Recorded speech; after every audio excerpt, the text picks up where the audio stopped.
പലപ്പോഴും ബർക്കത്തില്ലാത്ത അവസ്ഥ ഉണ്ടാവാറുണ്ട്. അപ്പൊ അതിനുവേണ്ടി പ്രാർത്ഥിക്കണം. അതിന്റെ ഒരു പ്രാർത്ഥന ഇങ്ങനെയാണ്. ഇത് ഭാര്യ ഭർത്താവ് എന്നുള്ള ബന്ധത്തിന്റെ മാത്രമല്ല, എല്ലാ ബന്ധത്തിനും വളരെ മനോഹരമായി ബന്ധത്തെ നിലനിർത്താനുള്ള ഉചിതമായൊരു പ്രാർത്ഥന റസൂൽ പഠിപ്പിച്ചു എന്നതാണ്. അല്ലാഹുമ്മ, അർത്ഥം അല്ലാഹുമ്മ, അല്ലാഹുവേ, അല്ലിഫ്. അല്ലിഫ് എന്ന് പറഞ്ഞാൽ എന്താ പറയുക, നമ്മൾ ഈ മാലൊക്കെ കോർക്കുമ്പോൾ ഒരു മുത്ത് കഴിഞ്ഞിട്ട് വേറൊരു മുത്ത് ഇങ്ങനെ കോർക്കൂലേ, ഈ കോർക്കലിന് പറയണാണ് അത്. അല്ലിഫ് എന്ന് പറഞ്ഞാൽ നീ കോർക്കണമേ. എന്ത്? ബൈന ഖുലൂബിന. അർത്ഥം പറയണ്ടല്ലോ, ഞങ്ങളുടെ ഹൃദയങ്ങൾ നീ കോർത്തിണക്കണമേ എന്ന്. അസ്ലിഹ്, അസ്ലിഹ് എന്ന് പറഞ്ഞാൽ നീ നന്നാക്കി തരണമേ എന്നാണ് അതിന്റെ അർത്ഥം. നന്നാക്കി തരണമേ എന്ന് പറയാൻ പല പദങ്ങളുണ്ട്, പക്ഷെ ഇവിടെ ഉപയോഗിച്ചത് എന്താണ്? അസ്ലിഹ് എന്നാണ്. ഇസ്ലാഹ് എന്ന് പറഞ്ഞൊരു പദം കേട്ടിട്ടുണ്ടോ? ഇസ്ലാഹി പ്രസ്ഥാനം എന്നൊക്കെ കേട്ടിട്ടില്ലേ? അതെന്താണ് ഇസ്ലാഹ്? കേടുവന്ന ഒരു കാര്യത്തെ നന്നാക്കലാണത് ഇസ്ലാഹ് എന്ന് പറഞ്ഞാൽ. ആ പദാണ് ഇവിടെ ഉപയോഗിച്ചത്. അസ്ലിഹ് എന്ന് പറഞ്ഞാൽ നീ പൂർവ്വസ്ഥിതിയിലേക്ക് ആക്കി തരണേന്നാ. എന്തിന്? ദാത്ത ബൈനിന, ഞങ്ങളുടെ ഇടയിലുള്ളതിനെ, ഞങ്ങളുടെ ഇടയിലുള്ള ബന്ധത്തെ നീ അതിനെന്തെങ്കിലും കേട് പറ്റിയിട്ടുണ്ടെങ്കിൽ നന്നാക്കി തരണമേ, ഞങ്ങളുടെ ഹൃദയങ്ങളെ തമ്മിൽ നീ കോർത്തിണക്കണമേ എന്നാണ് ആ പ്രാർത്ഥന. ഊഹങ്ങള്, തെറ്റിദ്ധാരണകള്, സംശയങ്ങള്, അതൊക്കെ ബന്ധങ്ങളെ വല്ലാത്ത രീതിയിൽ അകറ്റും. ഒരു ചെറിയ വാക്ക് കൊണ്ടോ ഒരു ചെറു പുഞ്ചിരി കൊണ്ടോ തീരുന്ന ഒരു പ്രശ്നമായിരിക്കും, പക്ഷെ എത്ര കാലമാണ് പലപ്പോഴും അത് നീണ്ടുപോകാറുള്ളത്. വലിയ ഭാരമായി ബന്ധങ്ങൾ മാറുന്ന എത്രയോ സംഭവങ്ങൾ നമ്മൾ കാണുന്നു. അവിടെയാണ് ഇസ്ലാം നിർദ്ദേശിക്കുന്ന ഈ മാർഗദർശനത്തിന് ഇത്രയേറെ പ്രധാനമാകുന്നത്. ഒരു സമ്മാനം കൊടുത്തിട്ട് ഒരാളെ ജീവിതത്തിലേക്ക് കൊണ്ടുവരികയാണ്. എത്ര മനോഹരമായൊരു കാര്യമാണ് അതില്. വിവാഹം അത്ര ലളിതമാണ് ഇസ്ലാമില്. മഹർ എന്ന് പറഞ്ഞത് സമ്മാനം എന്നാണ്. വാത്തുൻ നിസാ സുദഖാത്തിഹിന്ന നിഹ്ല എന്നാണ് ഖുർആൻ പറഞ്ഞത്. നിഹ്ല എന്ന് പറഞ്ഞാൽ സമ്മാനം എന്നാണ്. ഒരു സമ്മാനം കൊടുത്തിട്ട് ഒരാളെങ്ങനെ സ്വീകരിക്കുക. പലപ്പോഴും നമ്മുടെ സമൂഹത്തിൽ വിവാഹം നിറഞ്ഞത് പെൺകുട്ടിയുടെ പിതാവിന് വലിയ ഭാരമുള്ളൊരു കാര്യമാണ്. ഒരു പെൺകുട്ടിയുടെ വാപ്പയ്ക്ക് ഉമ്മയ്ക്ക് ഏറ്റവും സന്തോഷം ഉണ്ടാകേണ്ട ദിവസമാണ് പെൺകുട്ടിയുടെ വിവാഹം. പക്ഷെ എന്നങ്ങനെയല്ല. 8 വർഷം ആടിനെ മേയിച്ചിട്ട് പിന്നെ ആടിനെ മേയ്ക്കുക എന്നുള്ള മഹറാണ് മൂസാ നബിയുടെ ഭാര്യയ്ക്ക് മൂസാ നബി കൊടുത്തത്. കേട്ടിട്ടില്ലേ ഖുർആനില്? ആ കുട്ടിയുടെ പെൺകുട്ടിയുടെ വാപ്പ പറഞ്ഞു, നീ കുറച്ചു കാലം എന്റെ ആടുകളെ മേയ്ക്ക്, എന്നിട്ട് വിവാഹമാണ്. കുറച്ചു കാലം മരുഭൂമിയിൽ കഷ്ടപ്പെട്ടിട്ട് ഒരു കല്യാണം കഴിക്കുകയാണ് ഇബ്രാഹിം നബി ചെയ്യുന്നത്. നമ്മുടെ നാട്ടില് ഒരുപാട് കാലം മരുഭൂമിയിൽ കഷ്ടപ്പെട്ടിട്ട് ഒരു കല്യാണം കഴിപ്പിക്കുക ചെയ്യുന്നത്. ഇതാണ് വ്യത്യാസം. വിവാഹം എന്നുള്ളത് അത്ര ലളിതമാണ്. പലപ്പോഴും നമ്മുടെ നിക്കാഹ് ഖുതുബകളിൽ ഈ കല്യാണം കഴിപ്പിക്കണ സമയത്ത് കണ്ടിട്ടില്ലേ, ഈ സ്വർണ്ണാഭരണം മഹറിന് പകരം എന്റെ മകളെ ഞാൻ നിങ്ങൾക്ക് വിവാഹം ചെയ്തു തരുന്നു എന്നൊക്കെ മൊല്ലിയാര് പഠിപ്പിച്ചു കൊടുക്കുന്നതാണ്. പകരം എന്നുള്ളൊരു വാക്ക് ഇസ്ലാമിന്റെ പ്രമാണങ്ങളിൽ എവിടെയില്ല. കാരണം ആ സ്വർണ്ണാഭരണം ആ പെൺകുട്ടിക്ക് പകരമാകൂല, ആ പെൺകുട്ടിക്ക് പകരമല്ല, അത്ര ആകൂല. അതിന്റെയൊക്കെ എത്രയോ മുകളിലാണ് ആ കുട്ടി. ഒരു സ്വർണ്ണാഭരണം മഹറായി നിശ്ചയിച്ച് എന്നാണ് പറയേണ്ടത്. പലപ്പോഴും മഹറിന് പകരമായി എന്ന് പറയും. ആ പെണ്ണ് എത്ര ചെറുതായി പോകുന്നുണ്ട് അവിടെ. ഇസ്ലാമിലെ സ്ത്രീയാണ് മുകളില്, പുരുഷനാണ് എല്ലാ ചുമതലകളും കൊടുക്കുന്നത്. സ്ത്രീയുടെ സംരക്ഷകനാണ് എന്നാ പറയുന്നത്. ഒരു മന്ത്രിയുടെ സംരക്ഷകൻ അല്ലെങ്കിൽ ഒരു പോലീസ് ഉണ്ടാവും മന്ത്രിയുടെ കൂടെ. ആ പോലീസിനാണോ മന്ത്രിക്കാണോ പ്രാധാന്യം കൂടുതൽ? പോലീസിനാ? ആണോ? മന്ത്രിക്കല്ലേ? സ്ത്രീയുടെ സംരക്ഷകനാണ് പുരുഷൻ എന്ന് പറഞ്ഞാൽ അവിടെ ആർക്കാണ് പ്രാധാന്യം? ആ പ്രാധാന്യം അല്ലെങ്കിൽ അത്ര മഹിമ സ്ത്രീക്ക് കൽപ്പിച്ചിട്ടുള്ള മതമാണ്. എന്നിട്ട് വിവാഹം എന്നതൊരു മൂരിച്ചന്ത പോലെ, കാളച്ചന്ത പോലെ നമ്മുടെ സമൂഹം മാറ്റി തീർത്തിട്ടുണ്ട്. അതിന് യഥാർത്ഥത്തിൽ ഇസ്ലാം പ്രതിയല്ല താനും. ഒരു ഹദീസ് പറഞ്ഞിട്ട് ഇപ്പൊ വാക്കുകൾ അവസാനിപ്പിക്കുന്നു. റസൂലിന്റെ വളരെ മനോഹരമായ ഒരു കവിത പോലെ മനോഹരമായ ഒരു തിരുവചനമാണ്. ഇദാ നളറ അഹദുൻ ഇലാ ഇംറഅതിഹി വനളറത് ഇലൈഹി നളറ അല്ലാഹു തആല ഇലൈഹിമാ നളറതൻ റഹ്മ വഇദാ അഖദ ബികഫിഹാ തസാഖത ദുനൂബുഹുമാ മിൻ ഖിലാലി അസാബിഹിമാ. ഒരാള് അവന്റെ പെണ്ണിനെ ഒന്ന് നോക്കുന്നു, അവൾ അവനെയും ഒന്ന് നോക്കുന്നു, അവർ രണ്ടുപേരും പരസ്പരം ഒന്ന് കാണുന്നു. ആ നോട്ടത്തിലൂടെ അവർ എന്തൊക്കെയോ ഷെയർ ചെയ്യുന്നുണ്ടാവും, കൈമാറുന്നുണ്ടാവും. മൂന്നാമതൊരാൾക്ക് പറഞ്ഞു കൊടുക്കാനോ പരിഭാഷപ്പെടുത്തി കൊടുക്കാനോ കഴിയാത്ത, മൂന്നാമതൊരാൾക്ക് മനസ്സിലാകാത്ത ഒരു ലാംഗ്വേജ് അവരുടെ ഇടയിലൂടെ കൈമാറ്റം ചെയ്യപ്പെടും. അത്ര പ്രണയാർദ്രമായൊരു നോട്ടമാണ്.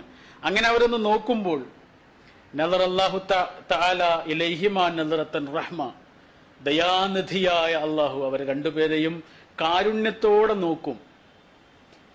വഇദാ അഖദ ബികഫിഹ, സലാം പറഞ്ഞിട്ട് സ്വന്തം പെണ്ണിന്റെ കൈയൊന്ന് തൊടുമ്പോൾ, തസാഖത്ത് ദുനൂബുഹുമാ മിൻ ഖിലാലി അസ്വാബിഹിമ, അവരുടെ കൈവിരലുകളുടെ ഇടയിലൂടെ അവർ ചെയ്തു വെച്ച പാപങ്ങൾ കൊഴിഞ്ഞു പോകും. ഒന്ന് തൊടുമ്പോൾ, ഒന്ന് കാണുമ്പോൾ, ഒന്ന് മിണ്ടുമ്പോൾ, ഒന്ന് അടുത്തിരിക്കുമ്പോൾ മനസ്സിന്റെ ആഴങ്ങളിൽ നിന്നുള്ള സ്നേഹവികാരങ്ങൾ ഒഴുകുന്ന അപൂർവമായ ഒരു ആത്മാനുരാഗത്തിന്റെ പേരാണ് ഇസ്ലാമിലെ വിവാഹം. ഒന്ന് തൊടുമ്പോൾ, ഒന്ന് മിണ്ടുമ്പോൾ, ഒന്ന് കാണുമ്പോൾ അള്ളാന്റെ അനുഗ്രഹം പെയ്യുന്ന ഒരു ബന്ധമാണ് ഇസ്ലാമിലെ വിവാഹ ബന്ധം. മീസാഖൻ ഖലീല എന്ന് ഖുർആൻ പറഞ്ഞിട്ടുണ്ട്. വളരെ ശക്തമായൊരു കരാറ് എന്നാണ് ആ പറഞ്ഞതിന്റെ അർത്ഥം. അത്രയേറെ ശക്തിയുള്ള ഒരു കരാറാണ്. അള്ളാഹു നമ്മെ അനുഗ്രഹിക്കുമാറാവട്ടെ.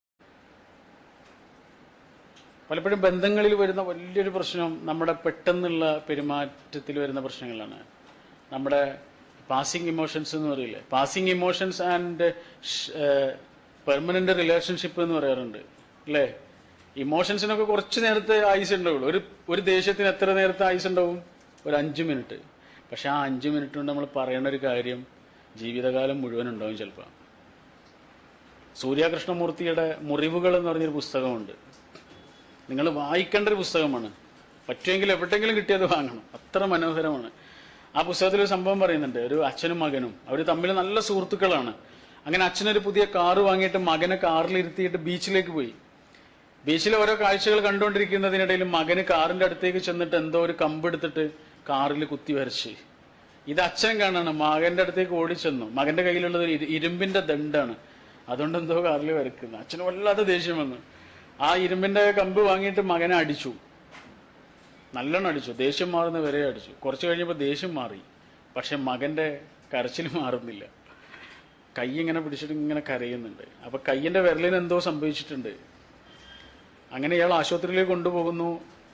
വിദഗ്ധ പരിശോധനയ്ക്ക് ശേഷം ഡോക്ടർ പറഞ്ഞു, ആ 2 വിരലുകൾ ഇനി നോക്കിയിട്ട് കാര്യമില്ല, അത് സ്വാധീനം ഉണ്ടാവില്ല എന്ന് പറഞ്ഞു. അത്രയും വലിയ അടിയാണ് അടിച്ചത്. ആ അച്ഛന് സങ്കടം അടക്കാൻ പറ്റില്ല. അയാൾ കരയാണ്, പൊട്ടിക്കരയാണ്. അങ്ങനെ കാറിന്റെ അടുത്ത് വന്ന് നിന്ന് കരയാണ്. അപ്പോഴാണ് കാറിൽ എന്താണ് അയാള് ആ കുട്ടി വരച്ചത് ഇങ്ങനെ തടവിയാണ്, സ്നേഹം കൊണ്ട് ഇങ്ങനെ തടവിയത്. അപ്പൊ സൂക്ഷിച്ചു നോക്കിയപ്പോഴാണ് മനസ്സിലായത് വെറുതെ കുത്തി വരച്ചതല്ല, മോൻ എഴുതിയതാണ്, I love you dad, I love you dad. അയാൾ ആത്മഹത്യ ചെയ്തു എന്ന് പറഞ്ഞിട്ടാണ് സൂര്യകൃഷ്ണമൂർത്തി ആ കഥ പറഞ്ഞ് അവസാനിപ്പിക്കുന്നത്. പാസിംഗ് ഇമോഷൻസ് ആൻഡ് ഷെയറിംഗ് എന്താണ്? പെർമനന്റ് റിലേഷൻഷിപ്പാണത്. ഒരു ബന്ധം എന്ന് പറഞ്ഞാൽ കാലാകാലം നിലനിൽക്കേണ്ടതാണ്. പക്ഷെ ഒരു ദേഷ്യത്തിന് വളരെ കുറച്ച് നേരത്തെ ആയുസ്സേ ഉണ്ടാവുള്ളൂ. പലപ്പോഴും ബന്ധങ്ങളെ കുഴപ്പമുണ്ടാക്കുന്നത് ഇങ്ങനെയുള്ള ചെറിയ ചെറിയ ചില പ്രശ്നങ്ങൾ. ആയിഷ ബീവിയും റസൂലും പായയിൽ കിടന്നു ഉറങ്ങാൻ വേണ്ടിയിട്ട്. ഒരുറക്കം കഴിഞ്ഞിട്ട് ആയിഷ ബീവി തിരിഞ്ഞു നിന്നിട്ട് റസൂലിനെ കെട്ടിപ്പിടിക്കുമ്പോൾ റസൂൽ അവിടെ ഇല്ല, റസൂലിനെ കാണാനില്ല. ആയിഷ ബീവിക്ക് വല്ലാത്ത ദേഷ്യം വന്നു. എവിടെ പോയി റസൂൽ? എന്നോട് പറയാതെ പോയി അല്ലേ, റസൂൽ വരുമ്പോ ഒന്ന് കാണട്ടെ, എനിക്ക് റസൂലിനോട് ചിലതൊക്കെ പറയാനുണ്ട്. വേറെ ഭാര്യയുടെ അടുത്ത് പോയിട്ടുണ്ടാവും റസൂൽ. ഇങ്ങനെയൊക്കെ ആലോചിക്കണം അവരെന്നെ പറയാണ്, നമ്മൾ പറയണല്ല, അവരെന്നെ പറയുന്നതാണ്. ഞാൻ റസൂലിനെ കുറിച്ച് എന്തൊക്കെയോ വിചാരിക്കുകയാണ്. റസൂൽ വരുമ്പോ എന്നെ ഒന്ന് കാണട്ടെ എന്ന് വിചാരിച്ചിട്ട് പുറത്തേക്ക് ഇറങ്ങി നിന്നു ഞാൻ. അപ്പോഴാണ് മദീന പള്ളിയുടെ തൊട്ടടുത്താണ് വീട്, തൊട്ടടുത്താണ് ബഖീഹ് എന്ന് പറഞ്ഞ ഖബറിസ്ഥാൻ. ആ ഖബറിസ്ഥാനിന്റെ നടുവിലുണ്ട് ഒരാൾ നിൽക്കുന്നു. നിലാവിൽ ചന്ദ്രപ്രഭ പോലെ തിളങ്ങുന്നു ലോകത്തിന്റെ വെളിച്ചം റസൂൽ. ആയിഷ ബീവിക്ക് വല്ലാത്ത സങ്കടമായി. എന്തൊക്കെയോ വിചാരിച്ചതാണ് റസൂലിനെ കുറിച്ച്. അങ്ങനെ ഓടിച്ചെന്ന് റസൂലിനോട് പറഞ്ഞു, റസൂലെ ഞാൻ എന്തൊക്കെയോ ചിന്തിച്ചു പോയി, പെട്ടെന്ന് ഒരു ദേഷ്യം വന്നപ്പോൾ റസൂലിനെ കാണാതായപ്പോ റസൂൽ എനിക്ക് പുറത്തു തരണേ. ആയിഷ നീ എന്തൊക്കെയാ ചിന്തിച്ചത് എന്ന് പോലും റസൂൽ ചോദിച്ചില്ല. റസൂൽ അവരെ ചേർത്ത് പിടിച്ചിട്ട് മരണത്തെക്കുറിച്ചും പരലോകത്തെക്കുറിച്ചുമൊക്കെ പറഞ്ഞു കൊടുക്കുകയാണ് ചെയ്തത്. പൊറുക്കാനും മറക്കാനും കഴിയുന്ന ബന്ധമാണ് ഏറ്റവും മനോഹരമായ ബന്ധം. ഒരു ഇംഗ്ലീഷ് ചെറുകഥ വായിച്ചത് ഓർമ്മിക്കുക. ഓഫീസിലേക്ക് പോകാൻ വേണ്ടിയിട്ട് വളരെ ധൃതിയിൽ ഒരുങ്ങുന്ന ഭർത്താവ്. അപ്പോൾ ഒരു മരുന്നിന്റെ ഡപ്പി ഇങ്ങനെ തുറന്നെടുക്കുന്ന കാണുന്നുണ്ട്. അത് അടച്ചു വെക്കാൻ അതിന്റെ അടപ്പൊന്നും കാണുന്നില്ല, അവിടെ നോക്കിയിട്ട് കാണുന്നില്ല. അവരുടെ ചെറിയ കുട്ടി അതിലൂടെ ഓടി നടക്കുന്നുണ്ട്, ഓടിയിട്ടല്ല മുട്ടുകുത്തി നടക്കുന്നുണ്ട്. മുട്ടുകുത്തി ഒഴുകുന്നുണ്ട്. അപ്പൊ ഭാര്യയെ വിളിച്ചു പറഞ്ഞത് അടച്ചു വെക്കണം, കുട്ടിയെടുത്ത് കഴിക്കും, ഞാൻ പോട്ടെ.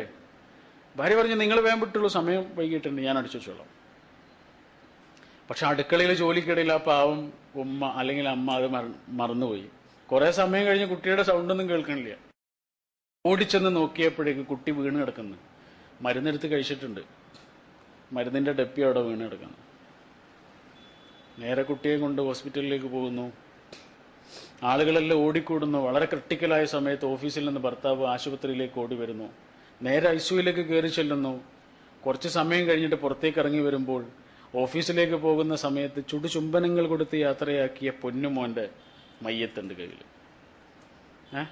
ആ ഉമ്മ ഇതുവരെ കരഞ്ഞിട്ടില്ല. അവൾക്കൊന്നും കരയാൻ പോലും കഴിഞ്ഞിട്ടില്ല, പേടിയുണ്ട്. എന്റെ ഒരു അശ്രദ്ധ കൊണ്ട് സംഭവിച്ചതാണല്ലോ എന്ന മനസ്സിന്റെ ആധി കൊണ്ട് ഒന്ന് കരയാൻ പോലും കഴിഞ്ഞില്ല. അപ്പോഴാണ് ഭർത്താവ് ഇങ്ങനെ അടുത്ത് വന്ന് നിന്ന് അവളുടെ മുഖം ഇങ്ങനെ പിടിച്ചുയർത്തി. ആ കഥ അവസാനിക്കാണ് ഒരൊറ്റ വാക്ക് കൊണ്ട്. എന്താണ് ആ വാക്ക് എന്നറിയോ? I love you my darling. ഞാൻ ഇപ്പോഴും നിന്നെ സ്നേഹിക്കുന്നുണ്ട് എന്നാണ് പറഞ്ഞതിന്റെ അർത്ഥം. ഞാനിപ്പോഴും നിന്നെ സ്നേഹിക്കുന്നുണ്ട് എന്നാണ് ആ പറഞ്ഞതിന്റെ അപ്പോഴത്തെ അർത്ഥം. അപ്പോൾ കരഞ്ഞുപോയി, പൊട്ടിക്കരഞ്ഞുപോയി. ആ കുട്ടിയുടെ മരണം ആകണമെന്നില്ല അവളെ കരയിപ്പിച്ചത്. ആ പ്രണയത്തിന്റെ സ്നേഹത്തിന്റെ ആവിഷ്കാരമാണ് അവളെ കരയിപ്പിച്ചത്. നിന്റെ അടുത്തൊരു അശ്രദ്ധ വന്നു എന്നുള്ളതുകൊണ്ട്, നിന്റെ അടുത്തൊരു മറവി വന്നു എന്നതുകൊണ്ട് ഞാൻ നിന്നെ വെറുക്കുന്നില്ല. APJ അബ്ദുൽ കലാമിന്റെ ആത്മകഥയിൽ ഒരു സംഭവം പറയുന്നുണ്ട്. അദ്ദേഹത്തിന്റെ ഉപ്പ ജൈനുൽ ആബിദീൻ ചെറിയ കച്ചവടം ഉള്ളൊരു പാവം മനുഷ്യനാണ്. വൈകുന്നേരം വരികയാണ് വീട്ടിലേക്ക്. അങ്ങനെ വാപ്പയും മകനും ഇരിക്കുന്നു. ഉമ്മ ചപ്പാത്തി എങ്ങനെ കൊണ്ടുവന്ന് പ്ലേറ്റിലിടുന്നുണ്ട്. അപ്പൊ ചപ്പാത്തിയൊക്കെ കരിഞ്ഞിട്ടുണ്ട്. പക്ഷെ വാപ്പ അത് ശ്രദ്ധിക്കുന്നേ ഇല്ല, അതെടുത്ത് കഴിക്കുന്നു. മോനോട് സ്കൂളിലെ കാര്യങ്ങളൊക്കെ ചോദിക്കുന്നു.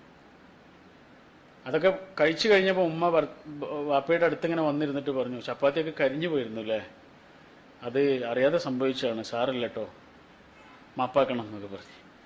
അപ്പൊ വാപ്പ പറഞ്ഞു, അതൊരു വിഷയമൊന്നുമില്ല, എനിക്ക് കരിഞ്ഞ ചപ്പാത്തി നല്ല ഇഷ്ടമാണെന്ന് പറഞ്ഞു. ഞാനത് കഴിച്ചല്ലോ, ഒക്കെ കഴിച്ചല്ലോ, എനിക്കത് പ്രശ്നമില്ല എന്ന് പറഞ്ഞു. അങ്ങനെ അബ്ദുൽ കലാം പറയാണ്, ഉറങ്ങാൻ നേരത്തെ ഞാൻ വാപ്പക്ക് ഉമ്മ കൊടുക്കാൻ വേണ്ടി വാപ്പന്റെ അടുത്ത് ചെന്നപ്പം വാപ്പനോട് ചോദിച്ചു, വാപ്പക്ക് ശരിക്കും കരിഞ്ഞ പത്തിരി ഇഷ്ടമാണോ എന്ന് ചോദിച്ചു. വാപ്പ പറഞ്ഞു, എനിക്ക് കരിഞ്ഞ പത്തിരി ഒന്നും ഇഷ്ടമല്ല. മോനറിയില്ലേ, കരിഞ്ഞ പത്തിരി ഒന്നും എനിക്ക് കഴിക്കാൻ കഴിയില്ല. പിന്നെന്തേ വാപ്പ ഇഷ്ടമാണ് എന്നൊക്കെ പറഞ്ഞത്? എടാ, ഉമ്മ രാവിലെ മുതൽ പണിയെടുത്തോണ്ടിരിക്കല്ലേ, ഓരോ കാര്യങ്ങൾ ചെയ്തുകൊണ്ടിരിക്കല്ലേ, കരിഞ്ഞൊരു ചപ്പാത്തി കഴിച്ചുകൊണ്ട് നമുക്ക് യാതൊരു പ്രശ്നമില്ല. പക്ഷെ അതിന്റെ പേരിൽ നമ്മൾ പറയുന്ന ഒരു വാക്ക് ഉമ്മാനെ വല്ലാതെ വേദനിപ്പിക്കും. അബ്ദുൽ കലാം എന്ന മനുഷ്യന്റെ ഉള്ളിൽ നന്മ നട്ടു വളർത്തിയത് അങ്ങനെയുള്ള കുറച്ച് വാപ്പയും അല്ലെങ്കിൽ രക്ഷിതാക്കളും ഇങ്ങനെയുള്ള കുറെ മനുഷ്യരുടെ ജീവിതമായിരുന്നു എന്ന് പറഞ്ഞിട്ടാണ് അദ്ദേഹം ആ വാക്ക് അല്ലെങ്കിൽ ആ സംഭവം അവസാനിപ്പിക്കുന്നത്. ഇത്രയേ ഉള്ളൂ. ഈയൊരു ഉൾക്കൊള്ളലും മനസ്സിലാക്കലും, അതിനേക്കാൾ പ്രധാനമായൊരു കാര്യമില്ല. ഒരാളെ ഉൾക്കൊള്ളുക എന്ന് പറയുമ്പോൾ അയാളുടെ ശരികളും അയാളുടെ പോരായ്മകളും കൂടി ഉൾക്കൊള്ളാൻ ഒരാൾക്ക് സാധിക്കുക എന്നതാണ്. ബൈബിളിൽ പറയുന്നുണ്ട്, നിങ്ങളുടെ നല്ല വീഞ്ഞ് നിങ്ങൾ അവസാനം വരെ എനിക്ക് വിളമ്പി എന്ന് പറയുന്നുണ്ട്. വേറൊരു സന്ദർഭത്തിൽ പറഞ്ഞതാ. ബൈബിള് നേരത്തെ പറഞ്ഞതുപോലെ മെറ്റഫറുകളുടെ ഒരു പുസ്തകമാണ്. ഒരുപാട് ഇതില്ലേ, എന്താണ് പച്ചവെള്ളം വീഞ്ഞാക്കി എന്നൊക്കെ പറയുന്നുണ്ട്. അതെന്താ? പച്ചവെള്ളം കള്ളാക്കി എന്നല്ലതിന്റെ അർത്ഥം. പച്ചവെള്ളം പോലും വീഞ്ഞു കുടിക്കുന്ന പോലെ കുടിച്ചു എന്നാണ്. കഞ്ഞി ചമ്മന്തിയേ ഉള്ളൂ, പക്ഷെ ബിരിയാണി പോലെ അത് കഴിച്ചു. മനസ്സിലായില്ലേ? അതാണ് ആ പറഞ്ഞതിന്റെ അർത്ഥം. അത് അതിന് അക്ഷരാർത്ഥത്തിലല്ല എടുക്കേണ്ട, അതിൻ്റെ ഒരു ആശയം ഉള്ളിലുണ്ട്. അതേപോലെയാണ് നിങ്ങളുടെ നല്ല വീഞ്ഞ് നിങ്ങൾ അവസാനം വരെ എനിക്ക് വിളമ്പി എന്ന് പറയുന്നുണ്ട് ശിഷ്യന്മാരോട്, ചില ആളുകളോട്. ആ ഒരു പ്രയോഗം ഏറ്റവും കൂടുതൽ ബന്ധപ്പെട്ട് കിടക്കുന്ന വിവാഹമാണ് എന്ന് എനിക്ക് തോന്നുന്നു. കാരണം നല്ല സ്നേഹം കാലാകാലവും നിലനിർത്താൻ കഴിയാന്നില്ല. വിവാഹത്തിന്റെ ആദ്യ നാളിലുണ്ടാകുന്ന ഒരു അനുഭവം അവസാനം വരെ നിലനിർത്താൻ ആകുന്ന വിധത്തിൽ ഒരാൾക്ക് സാധിക്കല, അല്ലെങ്കിൽ രണ്ടുപേർക്കും സാധിക്കലാണ് ബന്ധത്തിലെ ഏറ്റവും മനോഹാരിത. പലപ്പോഴും അങ്ങനെ അല്ല. ഒരു ചുയിങ്കം കഴിക്കുന്ന പോലെ. ചുയിങ്കം ആദ്യമൊക്കെ നല്ല മധുരമായിരിക്കും, കുറെ ചവച്ച് കഴിഞ്ഞാൽ പിന്നെ അത് കുറച്ച് പ്രയാസമാണ്. എവിടെ തുപ്പിക്കളയാന്ന് ഇങ്ങനെ നോക്കിയിട്ട് നമ്മൾ അന്വേഷിക്കും, അല്ലേ? പലപ്പോഴും ബന്ധങ്ങളൊക്കെ അങ്ങനെ ആയി പോകാറുണ്ട്. ആദ്യത്തിലുള്ളൊരു രസം പിന്നീടില്ല. പിന്നീട് പരസ്പരം ശത്രുക്കളാണ്, കള്ളനും പോലീസുമാണ്. ഒരാളെന്ത് ചെയ്യുന്നെന്ന് മറ്റേയാളെന്ത് ചെയ്യുന്നെന്ന് അയാളും നോക്കിയെടുക്കുന്ന കള്ളൻ പോലീസ് കളിയായി മാറുക. വല്ല രസം ഉണ്ടാവുമോ? ഉണ്ടാവില്ല. അങ്ങനെ ആയിപ്പോകാതിരിക്കാനുള്ള മാർഗങ്ങൾ ഖുർആൻ നമുക്ക് പറഞ്ഞു തരുന്നുണ്ട്. അതിലേറ്റവും പ്രധാനമാണത്. എന്നെ മനസ്സിലാക്കുന്ന ഒരാൾ എനിക്ക് കൈവിടാൻ കഴിയില്ല. എന്റെ ഹൃദയ രഹസ്യങ്ങൾ ഞാൻ പറയുന്ന ഒരാൾ എനിക്ക് ഏറ്റവും പ്രധാനപ്പെട്ട ആളായിരിക്കും. അതെന്റെ സുഹൃത്താണ് എങ്കിൽ ഞാൻ ലോകത്ത് എവിടെ പോയാലും ആ സുഹൃത്തുമായിട്ട് ഞാൻ കോണ്ടാക്ട് ചെയ്തുകൊണ്ടിരിക്കും. ഇല്ലേ?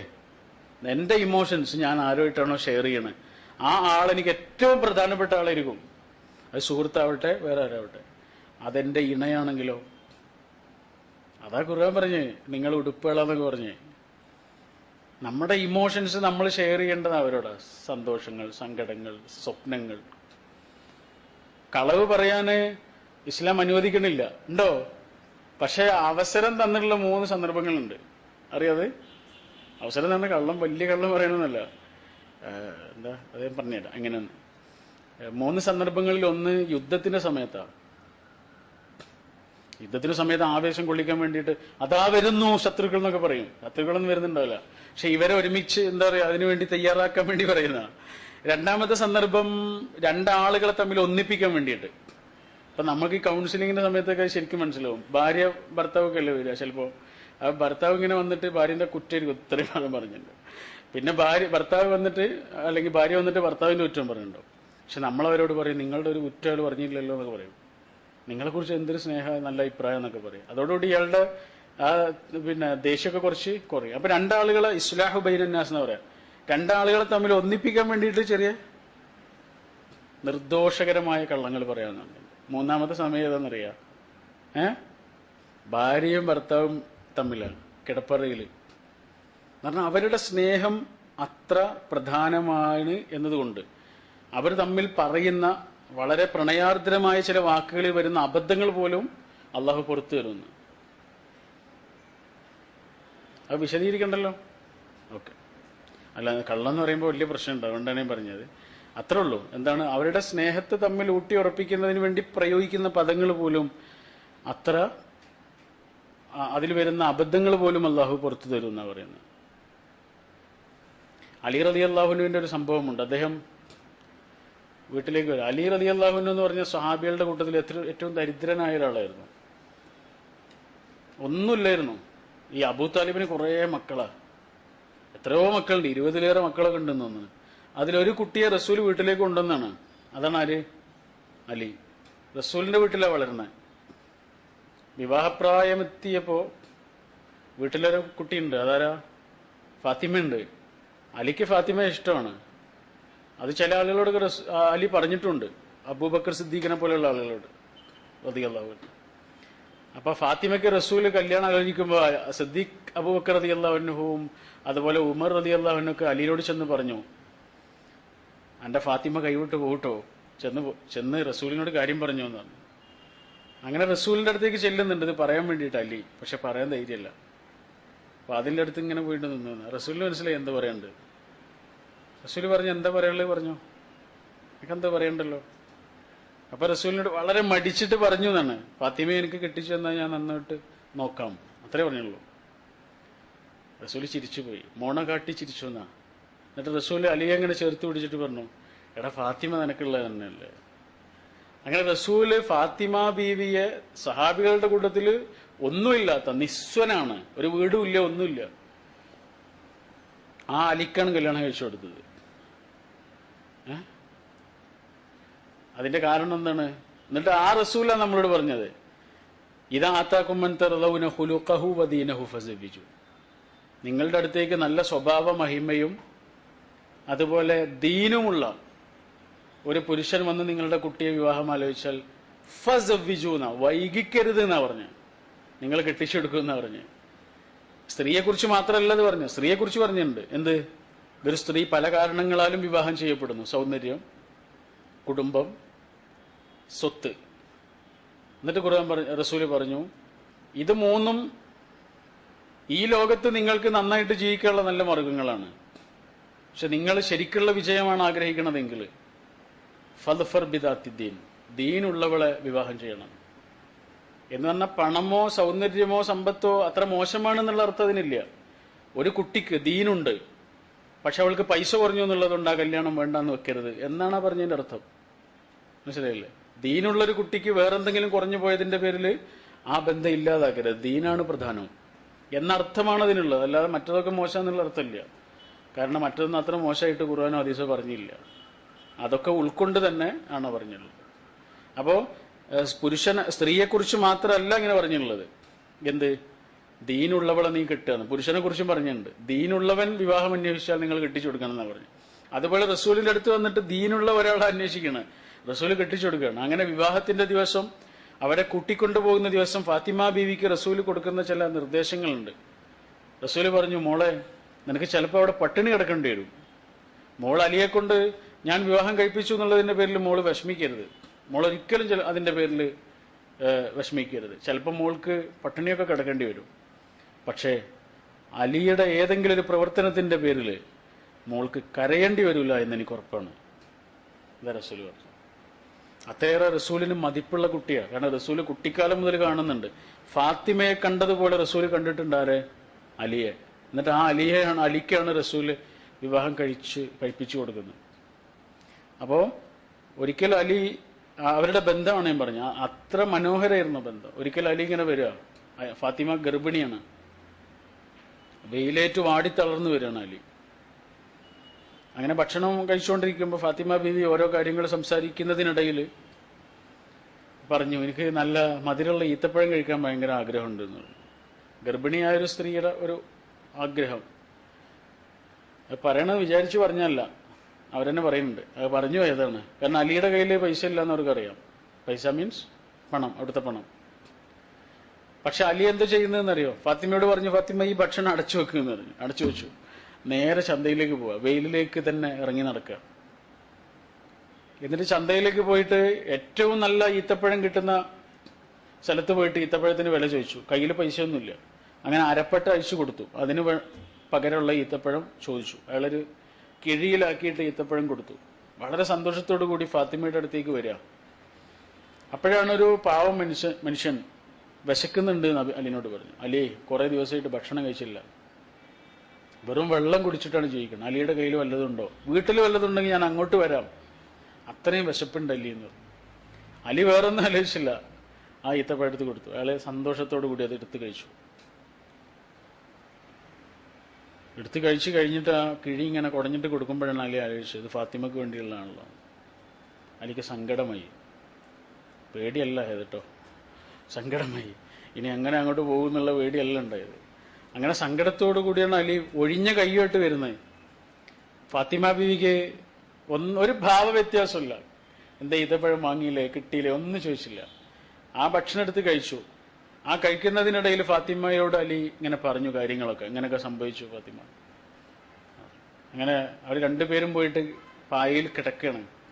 ആ കിടക്കുന്ന സമയത്ത് ഫാത്തിമ ഒന്നും പറയുന്നില്ല, ഒന്നും മിണ്ടുന്നില്ല. അപ്പൊ അലി റളിയല്ലാഹു ചോദിച്ചു, ഞാൻ ആ ചെയ്തത് ഫാത്തിമക്ക് ഇഷ്ടപ്പെട്ടില്ലേ എന്ന് ചോദിച്ചു. നിനക്ക് തരേണ്ട ഈത്തപ്പഴം വേറൊരാൾക്ക് കൊടുത്തത് നിനക്ക് ഇഷ്ടപ്പെട്ടില്ലേ? ഫാത്തിമ ബീവി അലി അങ്ങനെ നോക്കിയിട്ട് ചോദിച്ചു, അങ്ങനെ തോന്നിയോ? ഈത്തപ്പഴം കഴിക്കണമെന്ന് ഞാൻ പറഞ്ഞത് കുറച്ച് മധുരം കിട്ടാൻ വേണ്ടിയിട്ടാണ്. നിങ്ങൾ ആ സംഭവം എന്നോട് വന്ന് പറഞ്ഞപ്പോ ഈത്തപ്പഴം കഴിച്ചതിലേറെ മധുരമുണ്ട് എന്നാണ്. ഒരു പാവം മനുഷ്യന്റെ തൊണ്ട നനക്കാൻ അന്നം കൊടുത്തു എന്ന് പറഞ്ഞപ്പോ അതിലേറെ വലിയ സന്തോഷം എനിക്ക് അനുഭവപ്പെടുന്നുണ്ട്. ധാർമ്മികമായൊരു അടിത്തറയാണ് ബന്ധങ്ങളുടെ ഏറ്റവും വലിയ സൂത്രവാക്യം. അവിടെ മാത്രമേ ഇത് ഈ ഒരു വാക്ക് ഒരാൾ പറയുള്ളൂ, ഇല്ലെങ്കിൽ അവിടെ പരാതിയായിരിക്കും ഉണ്ടാവുക, അല്ലേ? ധാർമ്മികമായൊരു അടിത്തറ, അതാണ് ദൈവികമാണ് വിവാഹം എന്ന് നമ്മൾ നേരത്തെ പറഞ്ഞ്. ഖുർആൻ അങ്ങനെ പറഞ്ഞത്. ഇമാം ഗസാലി എന്ന് പറഞ്ഞൊരു പണ്ഡിതനുണ്ട്, കേട്ടിട്ടുണ്ടോ? ഗസാലി ഇമാം 980 കൊല്ലങ്ങൾക്ക് മുമ്പ് മരണപ്പെട്ടു പോയ ആളാണ്. അദ്ദേഹത്തിന്റെ അടുത്ത് വന്നിട്ട് വിവാഹപ്രായമെത്തിയെ കുറിച്ച് പെൺകുട്ടികൾ ഉപദേശം വേണമെന്നാണ്. ഉസ്താദ് എന്തെങ്കിലും ഞങ്ങൾക്ക് പറഞ്ഞു തരുമോ കുറച്ച് കാര്യങ്ങൾ? അപ്പൊ അദ്ദേഹം കുറെ ആലോചിച്ചിട്ട് പറഞ്ഞു, കുറച്ച് സമയം കഴിഞ്ഞിട്ട് വരൂ. അങ്ങനെ കുറച്ച് സമയം കഴിഞ്ഞിട്ട് ആ കുട്ടികൾ വന്നു. അപ്പോൾ ആ കുട്ടികളോട് അദ്ദേഹം ഇങ്ങനെ പറഞ്ഞു, ചോക്കെടുത്തു. എന്നിട്ട് പറഞ്ഞു, നിങ്ങളുടെ പിന്നെ വിദ്യാഭ്യാസം, നിങ്ങളൊക്കെ നല്ല വിദ്യാഭ്യാസമുള്ള കുട്ടികളായിരുന്നു. നിങ്ങളുടെ വിദ്യാഭ്യാസത്തിന് ഞാൻ നൽകുന്ന മാർക്ക് 0. നിങ്ങളൊക്കെ നല്ല ഭംഗിയുള്ള കുട്ടികളാണ്. നിങ്ങളുടെ സൗന്ദര്യത്തിന് ഞാൻ നൽകുന്ന മാർക്ക് 0.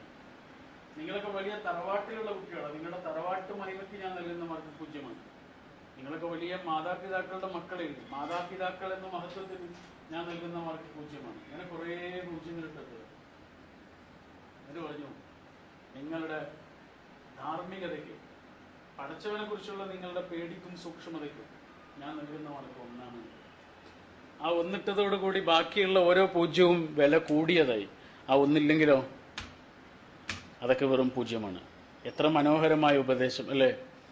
ബന്ധങ്ങളുടെ ഏറ്റവും ഹൃദ്യമാക്കി മാറ്റുന്നത് ധാർമ്മികമായ സദാചാരനിഷ്ഠമായൊരു അടിത്തറയിൽ നിന്നുകൊണ്ടാണ്.